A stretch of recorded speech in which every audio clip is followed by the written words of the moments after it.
Della Puspita dan Arman sebagai suaminya. Yang saya katakan di sini tanpa melalui etika prosedur hukum. Ini kita sudah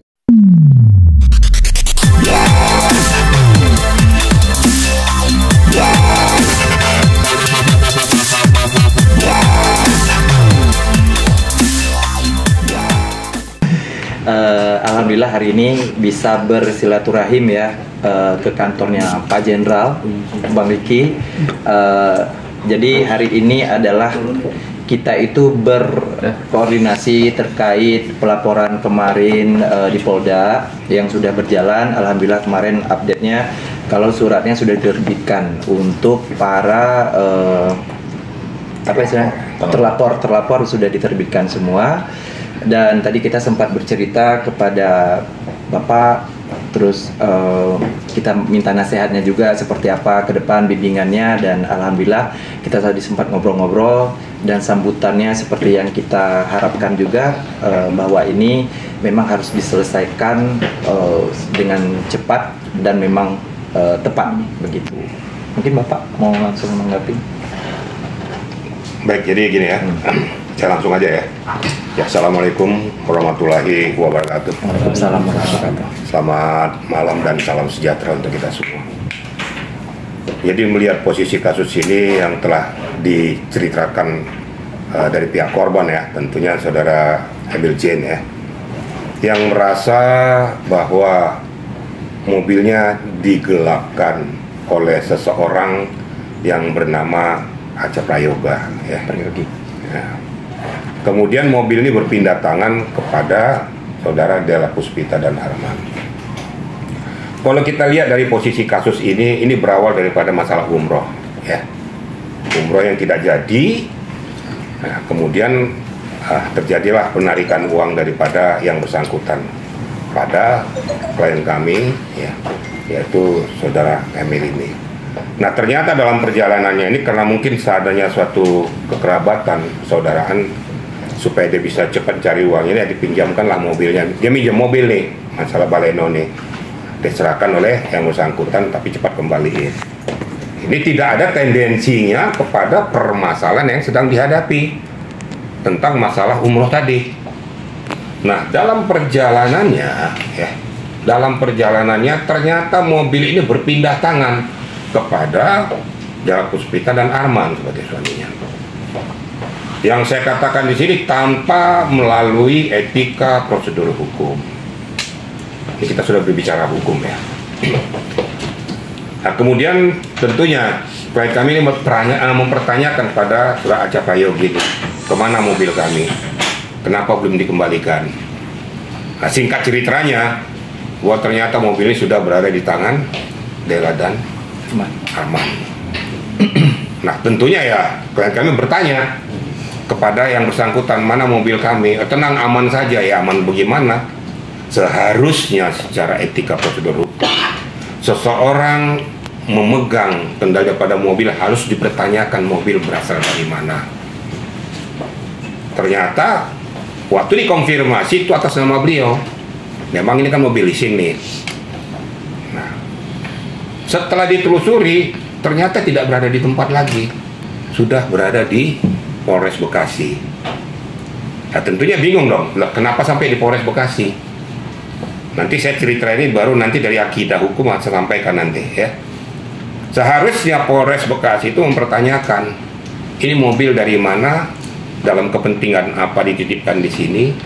Kalau memang mobil ini mobil tidak bertuan, harus diminta laporan polisi daripada yang menitipkan, supaya mobil ini sah secara hukum, tidak ditempatkan di parkiran Polres Bekasi. Itu bukan tempat parkir, itu tempat daripada wadah daripada orang mencari keadilan, yaitu tempat di Polresnya. Ternyata terjadi. Nah, setelah dikonfirmasi hanya dititipkan tuh barang itu, katanya untuk mengamankan. Loh, kalau untuk mengamankan, loh kenapa nggak di rumahnya saja? Yang pertama. Yang kedua, kenapa dari pihak Arman dan Della itu tidak konfirmasi kepada pemiliknya atas namanya dia yang ada di STNK? Kok malah dititipkan ke tempat yang tidak sesungguhnya, tidak semestinya? dengan alasan bahwa supaya aman-aman apanya. Harusnya kalau memang ada sesuatu hal yang harus diselesaikan, konfirmasi antara kedua belah pihak, antara pihak Arman dengan pihak klien kami, pihak Kamil. Kalau memang meragukan kondisi atau pemilik mobilnya, ini kan leasing, dicek saja ke leasingnya, betul nggak bahwa ini pemegang hak atas nama daripada Kamil sebagai orang yang ada di STNK. Kan tidak dilakukan. Nah, ini yang sangat kita sesalkan. Jadi dari kaidah hukum, ya, dapat dan patut diduga telah terjadi suatu penggelapan baik dari pihak Acha Prayogi maupun dari pihak Arman dan Della, turut serta melanggengkan terjadinya suatu peristiwa tindak pidana penggelapan. Itu etika prosedur hukumnya, ya. Kalau dibilang, wah kamu nggak merasa, nggak bisa. Kalau seandainya kamu tidak merasa itu milikmu, dititipkan orang lain, patut dan wajar kamu pertanyakan ini mobil milik siapa. Nggak serta-merta aja. Kalau seandainya itu digadekan, tanya dong ini milik siapa, kan nggak bisa. Tanya dong mana BPKB-nya. Kalau kamu mau menitipkan ini barang supaya terjadinya penyelesaian tentang masalah pembayaran. Nah, kesimpulannya, ya, bahwa di dalam peristiwa ini kami merasa dirugikan dengan peristiwa ini.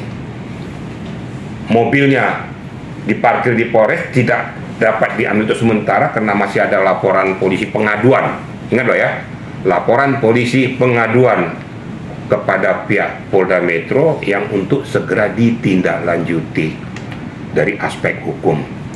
Tentunya nantinya yang terlapor sudah saya monitor, sudah dibuat surat panggilan juga. Tidak bisa terlepas antara Acha Prayogi dan Della dan Arman. Ini etika prosedur hukum, jadi tidak bisa mengelak, nggak ada alasannya wah saya nggak bisa tanggung jawab, kan dia yang nitipin, ya titipin bawa siapa, barang siapa. Masa kita dititipin barang kita tidak tahu nih barang siapa, kita pegang saja, berarti kita telah melanggengkan terjadinya suatu peristiwa pidana penggelapan. Gitu kira-kira rekan-rekan media ya. Ada yang tanyakan lagi? Pada tegang atau langsung jelasin? Pressure-nya on ya gitu. Bang, ini kan proses sudah di Polres Bekasi ya, mobil itu ya? Nah, mobilnya ya? Iya, tapi kan ada sebab penyebab Bang, mobil itu bisa nyampe ke itu. Ya kan pasti ada sebab penyebabnya. Perkara yang penyebabnya bisa dijelasin? Saya tidak mengatakan sebab penyebab. Kalau sebab penyebab berarti ada sebab akibat. Betul. Tapi yang melakukan penitipan barang tersebut ke Polres Bekasi, ini dia sudah menabrak akidah hukum. Karena dia tidak merasa ini miliknya, kenapa dititipkan di Polres Bekasi? Kalau memang dititipkan ke Polres Bekasi, harus ada dong kejelasan dari status mobil tersebut. Harus ada laporan polisinya. Ini mobil dititipkan dalam rangka apa? Kan gitu. Apa mobil dititipkan tak bertuan? Nggak mungkin, ini harus ditelusuri. Siapa tahu terjadi tindak pidana pencurian atau penggelapan. Kan harus jelas nih status hukumnya. Saya juga menyesalkan juga pihak Polres Bekasi kenapa menerima ini barang tanpa ada pelaporan sah, hanya menitipkan saja. Harusnya ada laporan polisi pengaduan tentang barang tersebut kenapa dititipkan di Polres Bekasi.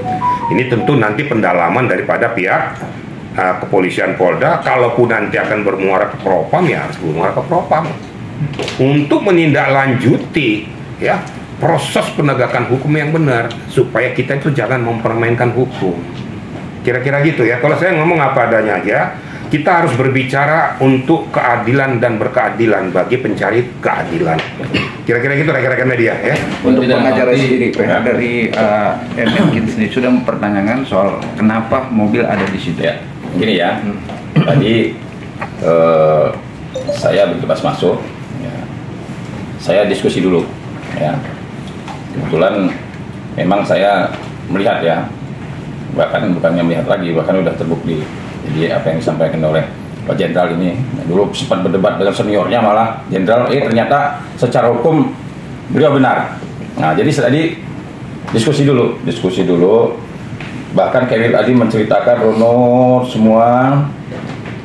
Nah, begitu disimpulkan oleh Pak Jenderal, saya agak lega. Artinya juga Pak Jenderal nggak semena-mena langsung maju, enggak. Begitu didengerin semuanya, begitu disimpulkan, ternyata tadi disimpulkan ya, ada dugaan tindak pidana penggelapan mobil, ada yang turut serta, turut melanggengkan ya. Dan saya perkuat lagi, saya pertambah lagi nih. Kalau tadi dikatakan bahwa sebelum menerima barang seharusnya kamu periksa dulu ya, ini nama siapa. Kalau bukan nama orangnya tidak boleh kita menerima, nanti kena penadahan kita. Nah, saya pertegas lagi, saya pertambah lagi.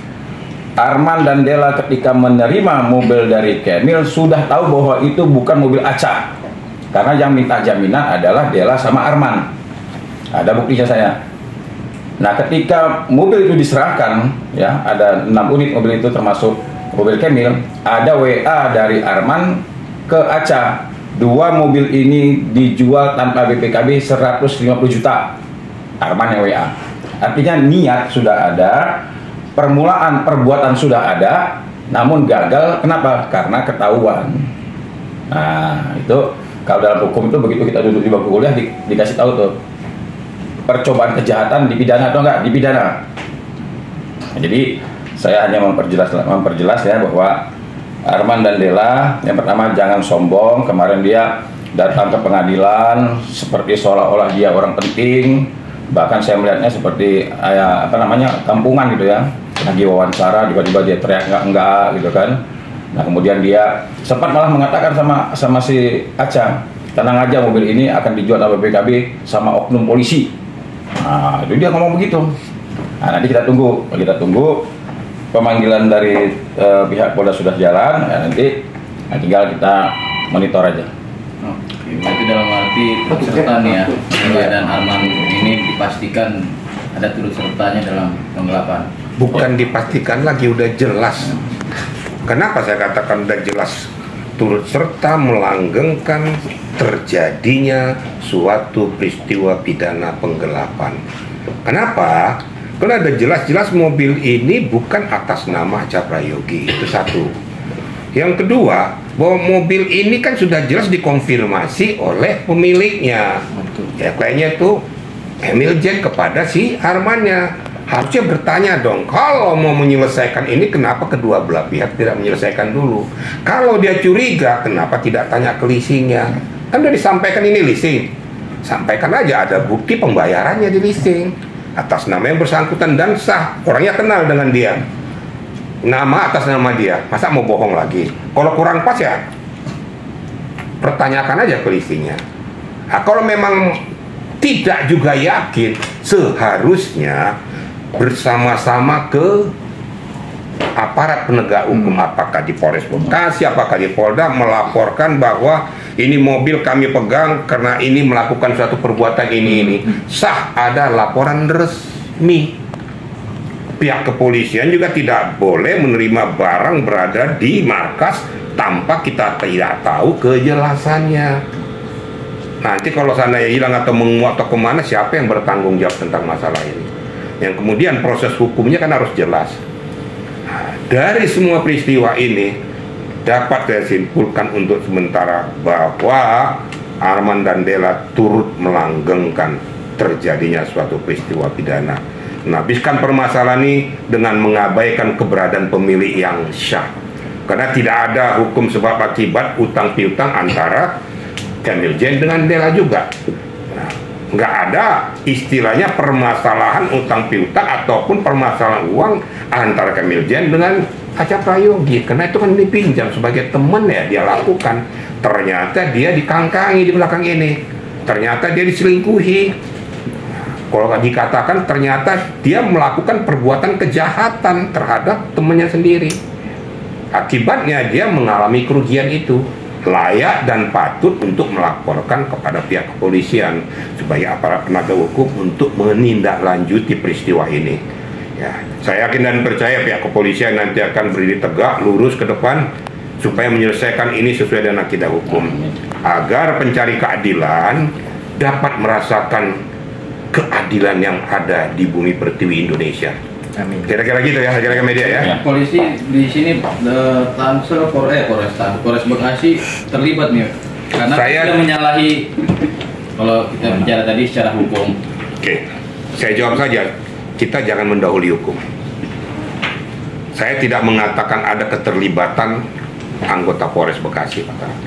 Tapi permasalahannya adanya mobil tidak bertuan di situ, parkir tanpa melalui etika prosedur yang benar, ya ini sebenarnya sudah tidak pantas. Harusnya sebagai aparat penegak hukum mempertanyakan posisi daripada barang yang tidak bertuan ini, sehingga bisa dijelaskan, bisa diselesaikan secara etika prosedur yang berlaku. Jadi sehingga pemilik yang sah juga tidak merasakan kehilangan, yang menitipkan juga harus bertanggung jawab. Kenapa kamu titipkan barang itu? Terus tidak mau diminta laporan polisi yang menitipkan, saya nggak bisa. Semuanya harus jelas, karena kita negara hukum. Harus semuanya jelas. Kira-kira gitu ya. Oke, di sisi lain yang menarik adalah apa nih alasan Bang Kemil akhirnya mencoba menyambangi kantor dari Bang Jenderal Riki, ini? ya. Apakah ada kekhawatiran tersendiri atau seperti apa nih? Atau merasa berat melawan Dela? Ya. Oh, Oh. tidak. Lo nyepelin gue lo. Hah? Dari awal sebenarnya gini, hadirnya Bang Herwanto aja dari awal itu sudah cukup menguatkan saya dan memang tegak ya berdiri ke depan bahwa kita di jalur yang benar gitu. Karena saya sebelum minta pertolongan saya bercerita dulu, dan ketika bercerita itu di dalamnya kan pasti kita dibimbing dulu. Jadi sama Bang Herwanto ini bukan hanya sekedar antara klien dan pengacara, saya udah berteman, sudah seperti keluarga juga. Ditambah lagi dengan adanya Pak Jenderal, ini lebih untuk menguatkan. Karena gini, saya juga berpikir gini, pintar-pintarnya kita, sehebat-hebatnya kita kan otomatis semakin ada yang menguatkan, yang membimbing, itu kan lebih bagus gitu. Nah, ternyata Bang Riki ini dari awal itu memang sudah memantau dan sudah melihat juga, dan memang menjadi rekanan juga dari Bang Herwanto ya Bang ya, istilahnya sudah seperti keluarga juga.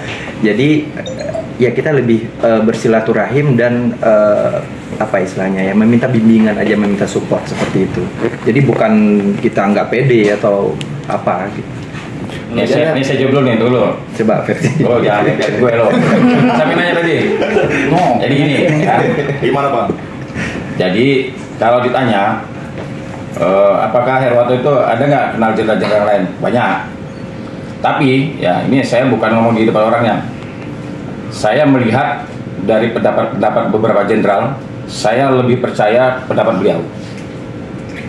Makanya saya sebelum yang uniknya, hebatnya, jadi ketika saya ngomongin beliau, dia nggak langsung terima, diskusi dulu kita. Kalau perlu datang jam 3 Herwanto. Nah, cuman tadi izin salah. Jadi tadi kebetulan saya ada kegiatan, akhirnya saya buru-buru tinggal. Nah, begitu tadi kan teman media lama nunggu kan. Nah, kita diskusinya bukannya diskusi asal ngecap aja. Jadi begitu saya jelaskan, dan saya merasa bangga, artinya ketika saya sampai di sini, begitu tertibnya, begitu disiplinnya, beliau mempertanyakan tak. Makanya tadi saya bilang, saya ini lagi konsultasi seperti sama Karwa Sidik. Begitu telitinya, begitu cermatnya. Makanya ketika beliau menyimpulkan bahwa tadi apalagi tadi kan sudah jelas ini katanya. Nah, jadi saya hanya mengucap terima kasih dan alhamdulillah ya bagi Dela dan Arman selamat menghadapi permasalahan hukum yang sangat serius ya. Jadi pertanggungjawabkan perbuatan kalian. Jangan nanti alasan menaruh mobil hari ini dan lain sebagainya, karena mobil itu sudah berulang-ulang kali diminta oleh Kemil, di WA berulang-ulang kali, bahkan Isdalia sudah menghubungi pun ya, bahkan mengatakan bahwa sudah kami kembalikan ke Aca, ada WA-nya ya, bahkan dia menuduh bahwa Aca itu berbohong, demi Allah demi Rasulullah berbohong. Dan ternyata ketika buat laporan polisi, tiba-tiba kita cari nih. Kenapa kita cari mobil pada saat itu? Karena ada WA dari Aca bahwa mobil itu akan dijual tanpa BPKB. Nah, kita ketakutan nih. Akhirnya kita sisir dan mobil itu kita temukan bukan diberitahu sama dia. Kita tahu mobil di sini. Begitu kita sampai di sana, semua orang menyaksikan itu ditaruh sama Dela dan Arman. Nah, Hari gitu. Jumat tanggal 7. Jadi kemarin dari kuasa hukumnya Dela mengatakan mobil ditaruh di sana tanggal 5, enggak ya. berdasarkan bukti dan saksi yang mengatakan bahwa mereka menaruh mobil itu hari Jumat tanggal 7, sehari setelah pelaporan kita di Polda Metro. Tapi udah tahu update kondisi mobil terkininya Mas? Ya rusak. Hujan-hujan. Bang Herwanto beberapa kali bilang, Kemil lihat, saya jujur bilang, Bang saya nggak kuat, saya sedih, bilang, saya kalau bisa melupakan kejadian ini saya melupakan, karena memang mobil masih saya cicil, masih saya setiap hari saya cari nafkah juga, salah satunya untuk mencicil mobil tersebut dan melihat kondisi di sana nggak bisa diapa-apain. Saya kemarin sempat marah-marah juga tuh sama tim servis dari pihak Suzuki, itu mengatakan, Pak servisnya udah telat. Mbak bisa nggak saya hubungin? Mbak tahu kan beritanya, Mbak tahu mobil itu. Akhirnya emosi ke orang yang tidak seharusnya saya emosi, tapi kenapa? Itu dampak dari pemikiran saya, stres saya selama ini begitu. Saya bilang sama Bang Herwanto, aduh Bang, jangan bahas mobil dulu deh. Walaupun kita berhadapan dengan permasalahan itu, tapi benar-benar ada apa istilahnya kayak trauma sendiri gitu ketika membahas itu. Masih baik dari kondisi mobilnya? Ya, mungkin. Bang Herwanto yang Ya, saya kemarin saya lihat sana kan, ya namanya panas-panasan, hujan-hujanan. Kemarin saya dapat Kemil. Saya bilang, Kemil kalau bisa sidang besok tanggal 19 kemarin, bawalah tutupnya itu. Karena saya juga sedih juga ngelihatnya kan, kasihan. Walaupun Dela sempat ngomong itu mobil busuk katanya, tapi memang sekarang udah mulai busuk juga mobilnya gitu. Oke ya. Jadi kesimpulannya begini ya, jadi kan udah panjang nih ya. Ya kesimpulannya, ya, mau apapun tuh pokok permasalahan kalau melihat runtutan daripada peristiwa itu, ya, bahwa di sini telah terjadi peristiwa perbuatan melawan hukum, itu loh ya. Peristiwa perbuatan melawan hukum dari orang-orang yang harus mempertanggungjawabkan hukum itu sendiri. Karena kan sudah disampaikan tadi, ini mobil tidak ada relevansinya dengan peristiwa umroh kah, utang piutang kah, dan lain sebagainya. Jadi kita luruskan dulu satu persatu gitu.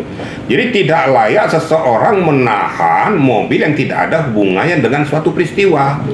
Itu harus dikembalikan kepada pemiliknya yang syah.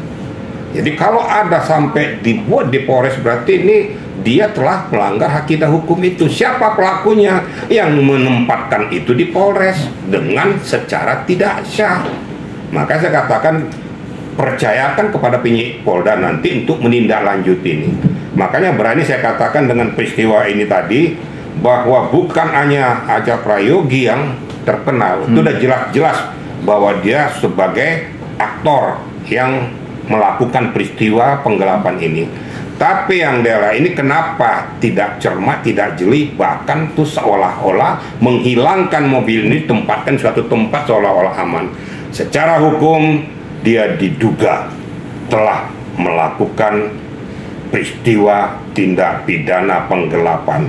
Dia melanggengkan peristiwa ini, bukan menyelesaikan permasalahan, tapi semakin membuat panjang permasalahan, sehingga tidak tuntas permasalahan. Akibatnya korban atas nama Kemil ini merasa dirugikan, baik secara moral maupun secara material. Kira-kira kita rekan-rekan media ya. Tapi kan gugatan tetap masuk di gugatan pengadilan itu apa? Kita hari ini nggak bicara gugatan. Kita berbicara tentang masalah tidak pidana loh ya. Pidana. Saya nggak bicara tentang masalah perdata. Saya bicara pidana. Jangan hadir sih. Prosesnya seperti apa yang di Polda? Apa? Prosesnya seperti apa di Polda? Ke sejauh mana? Oh iya kan udah dipanggil. Jadi prosesnya suratnya udah turun, intinya Ya. sudah dikirimkan ke pihak-pihak yang apa istilah lagi lupa. Jadi dalam bahasa hukumnya begini, bahasa hukumnya surat panggilan sudah dilayangkan. Sudah dilayangkan. Tinggal nanti tanggal yang telah ditentukan untuk minta pertanggungjawaban daripada orang-orang yang dipanggil, diharapkan datang untuk mempertanggungjawabkan atau mengklarifikasi tentang peristiwa yang telah terjadi ini. Kira-kira begitu ya? Oke. Tangannya sudah ada. Jawabannya Tangannya sudah ada. Tanggal pemanggilannya sudah ada atau Sudah dilayangkan. Sudah dilayangkan. kapan kira tanggal pemanggilan? Sudah ada? Terakhir informasi kemarin itu hari Jumat. Saya berkomunikasi dengan pihak penyidik dari Polda, itu katanya hari Jumat. Untuk Dela, untuk Aceh? Ketiga-tiganya. Jumat besok berarti ya? Iya, bukan Jumat besok. Saya dapat informasi hari Jumat bahwa surat sudah dilayangkan. Nah, kapan mereka pergi ke sana, tanggal berapa, jam berapa, itu saya tidak tahu. Kurang tahu. Ini bentuk pertanggungjawaban seperti apa? Dari awal kita untuk pertanggungjawabannya kalau gini, karena mereka sudah berbohong ya. Kenapa saya bilang berbohong? Dari awal mereka mengatakan mobil tidak sama saya gitu.